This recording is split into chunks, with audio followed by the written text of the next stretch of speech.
Good morning students. आज हम संस्कृत और हिंदी व्याकरण का महत्वपूर्ण विषय संधि के बारे में पढ़ेंगे। तो आइए चलते हैं। संधि संधि को इंग्लिश में अलायंस भी कह सकते हैं।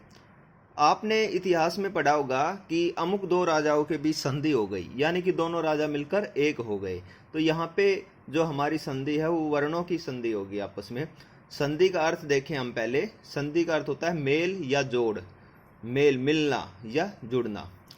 तो दो निकटवर्ती वर्णों के मेल से जो विकार या परिवर्तन होता है, निकटवर्ती मतलब नजदीक हो, उनके मेल से मिलने से जो परिवर्तन होता है उसे संधि कहते हैं। जैसे मैंने एक उदाहरण दिया है, विद्या जमा आलय।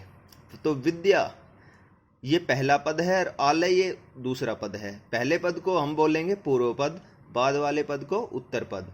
तो पूर्व पद के अंतिम जो वर्ण है, अंत में जो वर्ण आएगा, तो आपको वर्ण विच्छेद का ज्ञान भी होना जरूरी है। तो विद्या में अंत में आ आता है, जैसे मैंने यहाँ लिख दिया है। और बाद वाला जो पद है इसको उत्तर पद बोलेंगे, इसका आ है। इसका उत्तर पद का शुरू का वर्ण ये भी आ है। तो यानी कि विद्या का आ और आलय का आ, दोनों आ मिलकर आ हो जाता है। ये नियमों में आप समझ पाओगे। तो विद्या जमा आलय, बीच में जमा का निशान होता है। हम इनको संधि करेंगे तो दोनों को जमा करेंगे, जोड़ेंगे दोनों को। तो विद्यालय जो है हमारा बन। इसी प्रकार दूसरा उदाहरण दिया है, महाजमा ऋषि। महा में अंत में क्या है, पूर्व पद का अंत में अंतिम वर्ण क्या है, आ, और उत्तर पद का शुरू का वर्ण री। आ और री मिलकर र हो जाते हैं। ये संधि नियमों में पढ़ोगे, महर्षि बनता है इसमें। तो एक चीज मैं आपको बताना चाहूंगा कि जो भी व्यंजन होते हैं कै से लेकर है तक, वे व्यंजन जो है वो स्वर से रहित होते हैं। जैसे कै के हलंत लगाए ना, ये संपूर्ण व्यंजन है कै। अगर ये हमने हलंत नहीं लगाया तो यानी कि इसमें ए मिला है, इसको अलग करेंगे हम। इसके हलंत नहीं लग रहा कै के, तो इसको अलग करेंगे तो कै के हलंत लगाएंगे और प्लस ए निकल जाएगा। जैसे की है, ये वर्ण विच्छेद का ज्ञान आपको जरूरी है। की है तो इसमें कै के हलंत करेंगे और जो ह्रस्व ई है ये हमारी निकल गई है। तो यानी कि व्यंजन जो है वो शुद्ध रूप से लिखे तो हलंत लगा के लिखते हैं, स्वतंत्र रूप से होते हैं, इनमें स्वर मिले होते हैं। ये आप व्यंजन संधि में पढ़ोगे। आगे हमारा प्रश्न बनता है, संधि विच्छेद किसे कहते हैं। विच्छेद का अर्थ है अलग करना। किसी शब्द या पद को उसके मूल शब्द रूप से में पृथक या अलग करने की प्रक्रिया को संधि विच्छेद, अलग करना। विच्छेद का अर्थ अलग होता है। जैसे हिमालय शब्द है, ये एक शब्द है, इसका संधि विच्छेद करना बताया आपको, तो आप इसमें हिम प्लस आलय, इसको अलग अलग कर दोगे। कपीस है, कपी प्लस ईस, ये संधि विच्छेद हो गया और ये संधि करना हो गया। अगला प्रश्न चलते हैं, संधि के कितने भेद हैं। तो यहाँ पर हम व्याकरण में वर्णों की संधि करते हैं, तो वर्णों के आधार पर संधि के 3 भेद होते हैं। मुख्य रूप से संधि के कितने भेद है, 3 भेद ही है। स्वर संधि, व्यंजन संधि और विसर्ग संधि। स्वर जैसे आपको पता है, ए से लेकर ए आई, ये जो है 11 स्वर है हमारे। व्यंजन है कै से लेकर है तक। विसर्ग संधि, विसर्ग के जो निशान आते हैं ऐसे, संस्कृत और हिंदी में दोनों में विसर्ग का यूज होता है। तो आइए चलते हैं, हम आज के वीडियो में हम स्वर संधि को अच्छी तरह समझेंगे। तो आइए चलते हैं, स्वर संधि किसे कहते हैं, उदाहरण सहित बताइए। स्वर संधि के बारे में बताना है। स्वर के बारे में आपको पता ही है, ए आ ई उ री, ए आई ओ औ, ये सारे स्वर होते हैं। तो स्वर के बाद स्वर आने पर, अब मैंने पहले उदाहरण के देख के समझेंगे।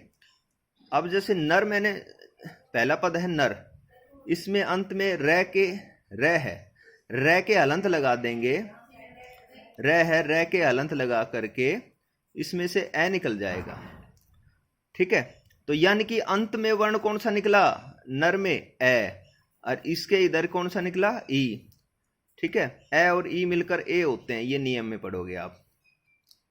तो स्वर संधि में आपने ये ध्यान देना है कि पहले पद के अंत में स्वर वर्ण हो, पहले पद के अंत में स्वर वर्ण हो, और बाद वाले उत्तर पद का शुरू का जो वर्ण है वो स्वर या व्यंजन, उसको मुख्य रूप से स्वर ही होगा। स्वर के बाद स्वर आने पर, मुख्य रूप से इसको स्वर ही लेंगे हम।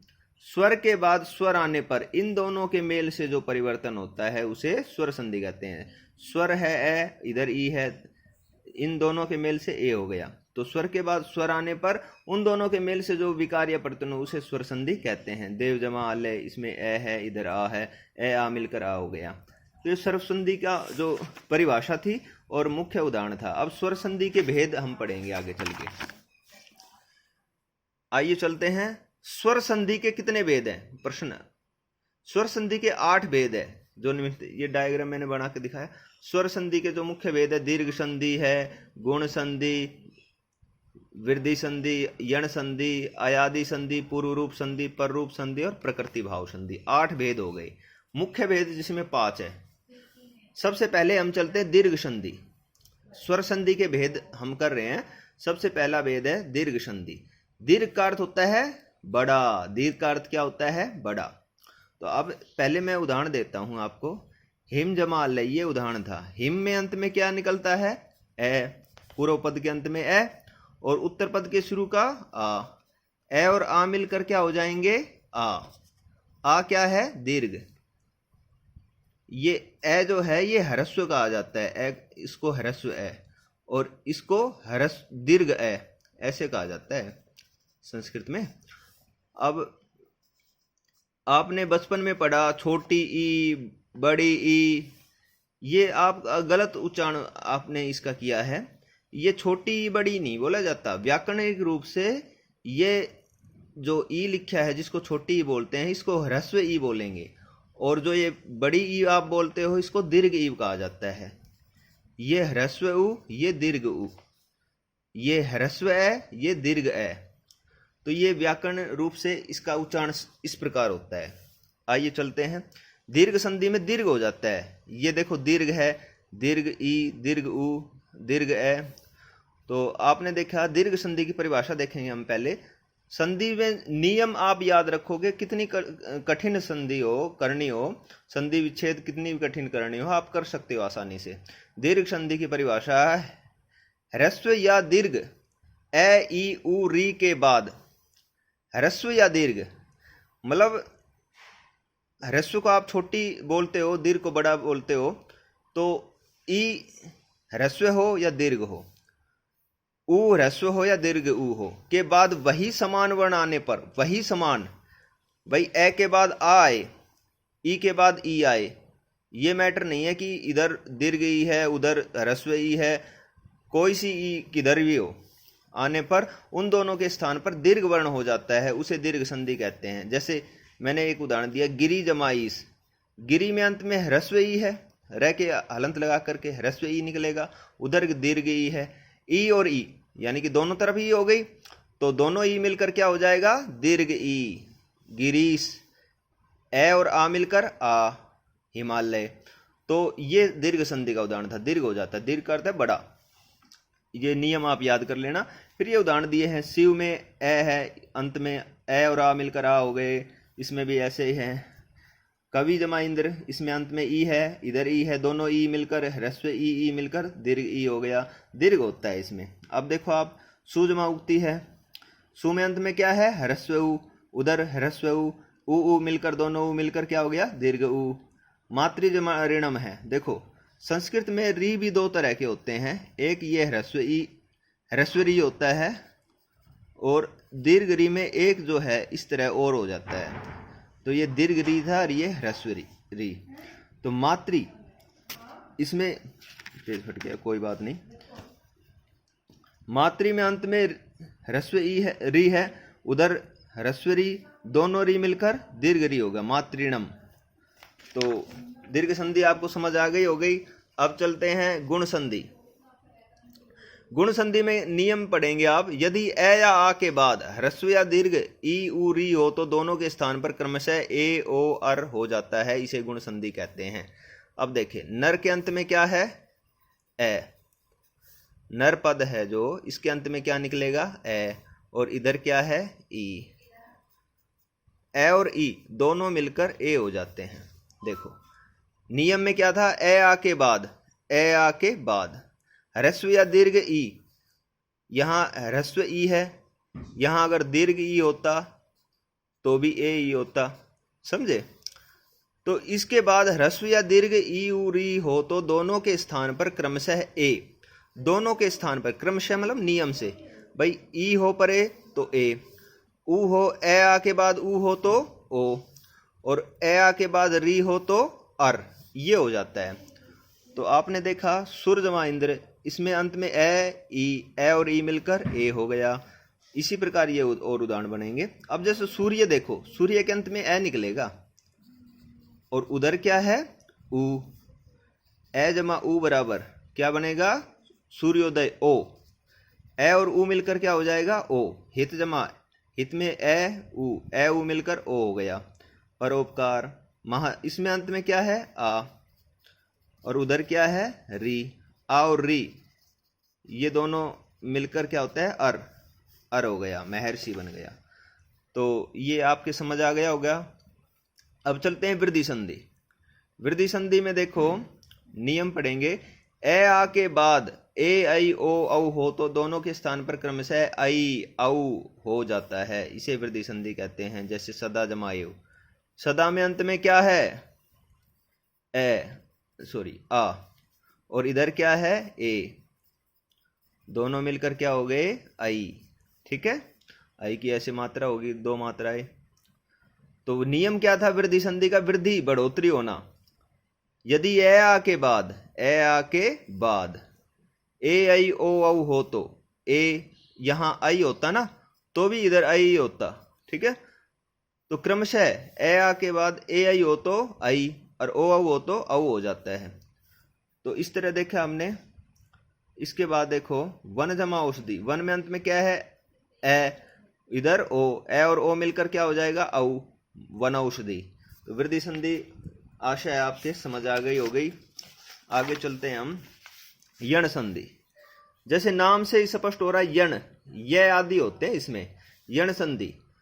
ह्रस्व या दीर्घ ई उ री के बाद भिन्न स्वर आने पर, अब तक तो आपने देखा पहले पद के अंत में ए आ रहे थे। अब यण संधि में क्या है, ए आ के अलावा ई उ री आने पर पहले पद के अंत में, ठीक है, उनके बाद भिन्न स्वर आने पर ई उ री के स्थान पर क्रमशः य व रे हो जाता है, इसे यण संधि। जैसे इति जमा आदि, अब देखेंगे उदाहरण के माध्यम से देखेंगे। इति में अंत में क्या है, तय में ई निकलेगा, ह्रस्व ई, उधर क्या है आ। अगर ई और ई होता तो दीर्घ ई हो जाता, दीर्घ संधि का उदाहरण। लेकिन ई के परे क्या है, भिन्न स्वर, भिन्न का अर्थ अलग, कोई भी स्वर हो। ई के परे आ है, अलग स्वर है, तो ई के स्थान पे क्या हो जाएगा ये। ठीक है, आ ऐसे ही रहेगा, ई के स्थान पे ये हो गया। और तय में से ई निकली तो तय आधा रह गया, और ई के स्थान पे यह हो गया, यह में क्या मिल गया आ, इत्यादि शब्द बन गया। इसी तरह सुजमा आगतम, सु में अंत में क्या है ऊ, उससे परे क्या है आ, तो यानी कि ऊ से परे भिन्न स्वर है अलग, तो ऊ के स्थान पे क्या हो जाएगा व, से आधा रह गया, व में आ मिल गया, स्वागतम बना। इसी तरह और उदाहरण मैंने दिए हैं। मातृजमा आदेश इसी तरह ना, री के परे भिन्न स्वर आ है तो री को क्या हो जाएगा रे, तय रे मिलकर त्रय बन गया, मात्रा आदेश बन गया। इसी तरह अगला अयादि संधि पे चलेंगे। अब हम अयादि संधि में अय आदि होते हैं, इसमें अय आदि होते हैं इसमें अयादि संधि। अब देखो यदि ए आई ओ औ के बाद कोई भिन्न स्वर आए, ए आई ओ औ के बाद कोई भिन्न स्वर आए तो ए आई ओ औ के स्थान पर क्रमशः आए आए आओ आओ हो जाता है, इसे अयादि संधि कहते हैं। जैसे ने जमानम, उदाहरण को देखकर आप नियम अच्छी तरह समझोगे, नियम अच्छी तरह याद करने हैं आपने। ने, इसमें अंत में क्या है ने, अंत में ए निकलेगा, ने में ए, और उधर क्या है ए, तो यानी कि ए से परे भिन्न स्वर हो तो ए को क्या हो जाएगा आए। देखो नियम में क्या था, ए आई ओ औ के बाद कोई भिन्न स्वर हो तो ए आई औ के स्थान पर क्रमशः आए आए औ आओ हो जाता है, इसे अयादि संधि कहते हैं। ए के स्थान पे आए, आई के स्थान पे आए, ओ के स्थान पे आओ, औ के स्थान पे आओ। ठीक है, तो ए के स्थान पे आए हो जाएगा, ए के परे भिन्न स्वर है। ने जमानम, ने आधा रह गया, ने में क्या मिल गया ए, ये में क्या मिल गया ए, नयनम। पो जमान ओ के परे बिनस्वर हो, ओ के स्थान पे क्या हो गया, देखो ओ के स्थान पे क्या आ रहा है, अव पवन न है। पीछे विसर्ग है तो आप विसर्ग लगा दो, इसका कोई मैटर नहीं है। विसर्ग अगर पीछे वर्ण शब्द के पीछे विसर्ग होते हैं तो आप विसर्ग लगा दो आप भी, और नहीं है तो मत लगाओ, इसका कोई विशेष मैटर नहीं है यहाँ पे। अन्य उदाहरण है इसी तरह होंगे। अब जैसे मैं पऊ जमा अक बता रहा हूँ, आप देख लेना उदाहरणों को। इसके अंत में क्या है, औ, औ के परे क्या है, ए, भिन्न है। औ के स्थान पे क्या बताया मैंने, औ के स्थान पे क्रमशः आव हो जाता है, पावक बन गया। आइए, ये 5 भेद तो मुख्य थे स्वर संधि के। अब जो गौण रूप से भेद है, 3 भेद और है, उनकी भी एक बार मोटे तौर पे समझा देता हूं मैं आपको। स्वर संधि के अन्य भेद है, छठा भेद हमने लिया पररूप संधि। पररूप संधि में क्या है, नियम को पढ़ेंगे। अकारांत उपसर्ग के बाद, जैसे प्र है, आपने संस्कृत में पढ़ा होगा, प्र, परा, अपसम, ये सारे उपसर्ग होते हैं, ठीक है। उपसर्ग जो शब्द या धातु के आगे लगते हैं, और उपसर्ग कैसा हो, अकारांत, यानी कि प्र में अंत में क्या निकलता है, ए, ये ए अकारांत शब्द है। अकारांत उपसर्ग के बाद ए और ओ से आरंभ होने वाली धातु हो, ए या ओ से आरंभ होने वाली कोई धातु हो, तो दोनों मिलकर पर रूप अर्थात ए या ओ हो जाते हैं। अब दोनों मिलकर, अब प्र जमा एजती है ना, दोनों मिलकर ए और ए मिलकर ए ही हो जाएगा, दोनों मिलकर ए, ठीक है। ए और ए मिलकर ए ही हो जाएगा, ठीक है। प्र जमा ओस्ती, दोनों मिलकर ओ ही हो जाएगा, ठीक है। ए से, अब ये एजती, जैसे आपने धातु रूप पढ़े ना, भवती, पठती, लेकिन कौन सी धातु हो, ए से आरंभ होने वाली या ओ से आरंभ होने वाली। इधर उपसर्ग हो, अकारांत उपसर्ग हो, प्र, परा, और उसके बाद जो है उप में भी अकारांत है, उपसर्ग, उप उपसर्ग है ये, ठीक है। इनके परे ए से आरंभ होने वाली धातु है, तो ए का अंत वाला ए और ए मिलकर क्या हो जाएगा, ए, उपेजती। इस तरह के उदाहरण हैं। अगला जो हम देखेंगे पूर्व रूप संधि, 7वां जो पॉइंट है इसका भेद है।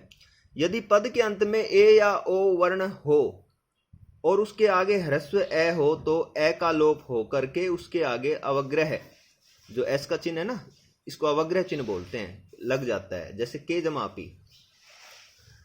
तो क्या बताया नियम में, पद के अंत में ए, अब के है, के है, इसको संधि विच्छेद, इसको तोड़ेंगे, वर्ण विच्छेद करेंगे, तो के का वर्ण विच्छेद होगा, के हलंत कर देंगे और ए निकलेगा इसमें। तो ये क्या कह रहे हैं नियम में, यदि पद के अंत में ए या ओ वर्ण हो तो उसके आगे ह्रस्व ए हो। अब इसके आगे क्या है, ह्रस्व ए, ह्रस्व ए, छोटा ए हो, तो ए का लोप होकर इसका ए का लोप हो जाएगा, ठीक है। और इसके स्थान पे क्या चिन्ह हो जाएगा, अवग्रह, एस का चिन्ह, एस का चिन्ह लगा दिया, देखो, ठीक है। के अपि, के अपि, सर्वे अपि, वने अस्मिन। ए को पूरे बीच में लिखना हो वैसा नहीं लिखा जाता, ए वर्णों में मिलता है, तो बीच इसको लिखने के लिए ना अवग्रह चिन्ह लगा देंगे, इसको संधि करके लिखने के लिए। इसी तरह उदाहरण है, समझ आगे होंगे आपको। अगला लास्ट पॉइंट है इसका, स्वर संधि का लास्ट भेद है प्रकृति भाव संधि।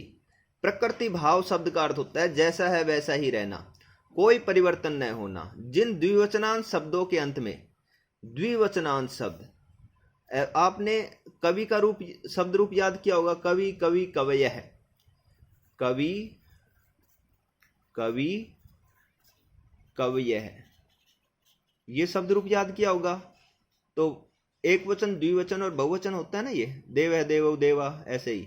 तो द्विवचनांत, द्विवचन वाला जो शब्द है, ठीक है। द्विवचनांत शब्दों के अंत में ई, उ, ए होते हैं।